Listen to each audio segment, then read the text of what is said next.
le public. On parle du travail comme entre nous pour le donner à du monde. Fait que c'est ça, c'est pour ça que je parle d'avoir confiance en l'autre, parce que dans le fond, le travail a été bien pendant tout le temps qu'on a répété. Vous êtes nourris l'un l'autre. Puis en même temps, comment je pourrais dire ça, moi j'ai trouvé ça. J'ai trouvé que vous avez beaucoup embarqué. J'ai trouvé que. Je trouve encore, vous avez beaucoup embarqué. Puis que vous avez tout ce qu'il faut pour jouer ça. Là, fait que 16 de dés. Profitez du moment. C'est pas. Le théâtre, on n'est pas là pour se prendre la tête. Hein, on est là. Je veux dire, ça se fait dans l'allégresse et dans la dérision. Parce que c'est pas sérieux. Hein, je veux dire, les vrais problèmes sont dans la vie. Là, on a comme la chance de ne pas avoir de problème. Oui, c'est ça, de se prendre au sérieux, mais dès que c'est fini, c'est fini. Fait que, il n'y a pas de conséquences. C'est rare dans la vie que les choses sont sans conséquences. Donc, je veux dire, allons-y gaiement.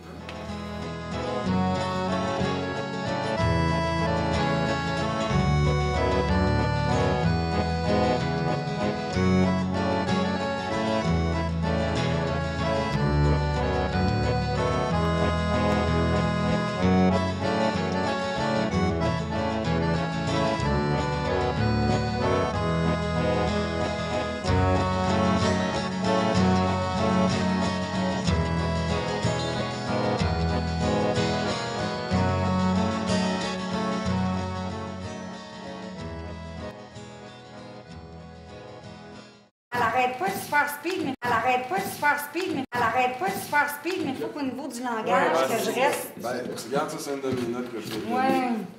Dans la première partie, ton rythme était brisé parce que j'ai l'impression que tu étais soit nerveux, je sais pas, mais il y avait de quoi dans ton rythme qui était trop rapide. OK. Pareil comme Fred qui était un petit peu trop. J'ai pas vos noms. Oui, non. On est habitué. Stéphane, pareil comme au début. Ton rythme est un petit peu trop lent. Avant que tu donnes ta réplique, on dirait qu'il y a tout le temps un genre de seconde de trop. Il y a des moments complètement le fuck, il y a des moments hyper touchants. Puis bravo Nicole, ça s'en vient bien, la chaise, puis ici, il y a vraiment quelque chose là-dedans de... Nous, on est désarmés parce qu'on fait... En même temps, on fait « Ah, c'est logique, elle craque. » Je sais ce qui l'a fait remarquer, c'est les rires de Mathieu. Là, il était content. Là, il était craqué, puis ça y allait. Ça lui a fait... Je le connais, hein. On est deux vieux chums pour vrai de vrai. Là. Parce que c'est vrai que c'est un vrai délice de te voir avec ta gueule. J'ai toujours apprécié. Regarde, t'es chiant, hein.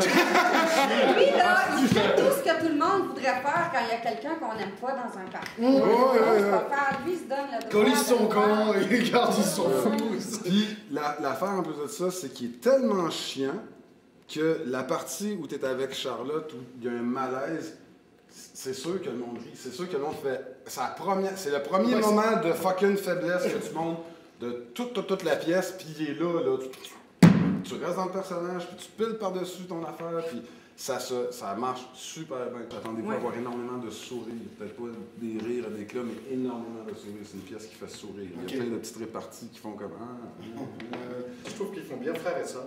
Oui. Oui, tout à fait. Ça aussi, c'est... Je trouve que t'as vraiment l'air d'être chiant avec elle.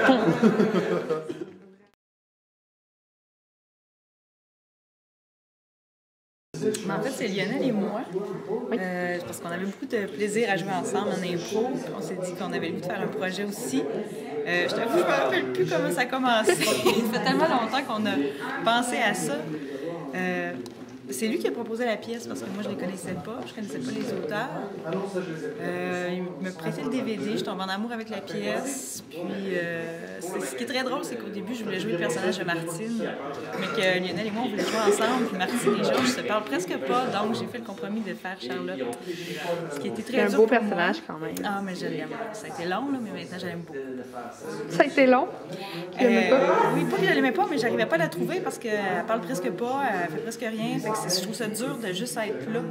Oui, c'est ça. Il y a beaucoup de choses qui se passent dans son silence aussi. Oui, mais ça, j'adore ça. Les silences au théâtre, c'est ce que je préfère. Au théâtre, pas à la télévision. J'étais dans le silence, dans le regard. Fait que c'est un personnage que t'aimes beaucoup, finalement. Oui, je l'ai apprivoisé, fait que ce qui fait qu'on l'aime encore plus après. Hein. Puis est-ce que tu te sens prête pour... C'est quand vous commencez? La On semaine commence prochaine? dans une semaine exactement. J'ai hâte, j'ai vraiment hâte. J'ai des petites craintes un peu, mais j'ai plus de confiance que de crainte, je dirais. Puis j'ai hâte de jouer devant le public. Mon personnage est Fred, qui est un enfoiré de première. En fait, c'est un gambler qui est très hédoniste. Il recherche toujours la quête du plaisir, mais momentané, comme ça. Il planifie rien, il vit au jour le jour. C'est pas à la minute près. Et puis, c'est ça. Il perd beaucoup d'argent. Il est toujours en train de quêter de l'argent à tout le monde. Et que lui arrivera-t-il? Va-t-il s'en sortir? C'est toute la question de la pièce. Donc, ça ne repose pas entièrement sur lui, mais il est un pivot. Et est-ce que tu pourrais dire que ton personnage te ressemble à un point certain, à quelque part dans le creux de ses poches? Oui, sauf que je suis pas parieur. Je connais pas tellement le monde du pari. J'ai fait des recherches pour le personnage. J'ai regardé les attitudes de gambler, leurs problèmes, son quotidien. Mais je suis pas quelqu'un qui parie. Je suis pas tellement non plus à l'argent. Sauf que, oui, je suis moi-même assez épicurien. Mais je comprends bien sa motivation dans la vie. Donc, oui, il me ressemble. Je suis quand même un peu content que le rôle me soit proposé. Je peux pas croire que ça va finir. Quelle belle aventure. Écoute, c'est un coup de cœur. C'est un beau projet. Tu me payes quand, toi? Je suis au téléphone, moi, ma chère madame. Je suis à être occupé. Oui. Ah, ouais, d'accord. Parle-moi un peu de... Parle-moi un peu de... Ça, t'as des billets? Pas le con, elle t'interview. Ouais, je t'interview, là. Merde. Bah oui, mais Je sais pas, moi. enlève ton manteau, assis-toi, puis réponds à sa question.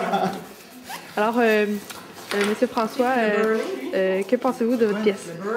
Que je pense de la pièce, De la pièce. au départ, je trouve qu'on a un très bon texte et on est déjà assis sur quelque chose de solide, vu que c'est une pièce qui a marché pendant 10 ans en France. Maintenant, reste à savoir Ce que vous allez en faire. si on va avoir le talent, n'est-ce pas, pour la rendre comme il faut au Québec. En fait, c'est Jessie qui m'a proposé de travailler avec elle sur un projet qu'elle faisait à l'UQAM. Puis ça n'a pas fonctionné. Fait qu'après, on s'est dit, qu'est-ce qu'on fait? Alors, on va faire notre propre pièce et tout est parti de là. Mais sur le coup, on voyait pas ça forcément si gros que ça, mais les choses allant, Jessie, elle, tu me suis là? Oui. Jessie, elle, son ambition, c'est sûr que c'est pas juste de jouer dans une église, là, elle est membre de l'UDA déjà. Ah, quand même. Fait qu'elle jouait un théâtre à Montréal, avoir du monde qui vient la voir, des critiques. Là. Fait qu'elle nous a tirés vers le haut, Jessie, parce que moi et François, on débute un peu là-dedans. Et puis c'est le fun, regarde, ça donne tout ça. C'est cool, hein? Qu'est-ce qui a fait Mais tout, à l'origine, je peux dire, vient quand même pas mal de Jessie. Elle va me dire que, mais non, c'est pas... Mais quand même, si elle m'avait pas demandé de jouer avec elle au départ, on n'aurait pas parti les productions du Losange. Et puis, Je m'excuse. Hein, quoi? ton personnage... Oui, mon personnage, c'est un râleur. C'est qui? Est-ce que t'as... Georges? Oui. Georges, il aime beaucoup ses amis, mais des fois, ce qu'il raconte, ça lui fait chier, parce que... Qu'est-ce qu'il raconte comme conneries, des fois, tu sais, des trucs... Je sais pas, lui, il aime les choses nettes, claires, précises, la vérité, quoi, pas de faux semblants, tu vois. Est-ce que tu as des points communs avec Georges? Ouais, je l'en sens un peu en tant que Français. Tu sais, Georges, il représente une certaine catégorie de Français chialeux, là, qui va pas hésiter à dire son avis, mais brutalement, des fois. Alors, c'est pas toujours... très bien dit, mais il a quand même de la verve. Il sait parler, c'est un écrivain. Donc au moins il a cet avantage-là. Mais non, je l'aime bien, Georges, je l'aime bien parce que c'est le personnage dans la pièce quand même que tu sens qui est chialeux, mais qui a un grand cœur au fond. Mais ce cœur, il est comme enfoui, puis des fois il l'exprime un peu, mais il a de la misère. Mais c'est le fun d'aller le chercher, ça. Le personnage méchant qui est finalement gentil en quelque part. Ouais, c'est sûr, dès le début de la pièce, il est râleur. Alors on se dit qui c'est celui-là, mais il nous fait rire finalement, et puis on se reconnaît dans bien des affaires, enfin plus peut-être les Français que les Québécois. Mais... J'ai toutes les superstitions, là, tu sais, depuis que je me marque. C'est un beau making-of. C'est pas de la belle pub, ça? Je suis suivi partout, j'ai pas de vie privée, le Ah non, parce que vous savez pas, mais il y a quelqu'un derrière la caméra, hein, qui en plus il le prend mal, hein.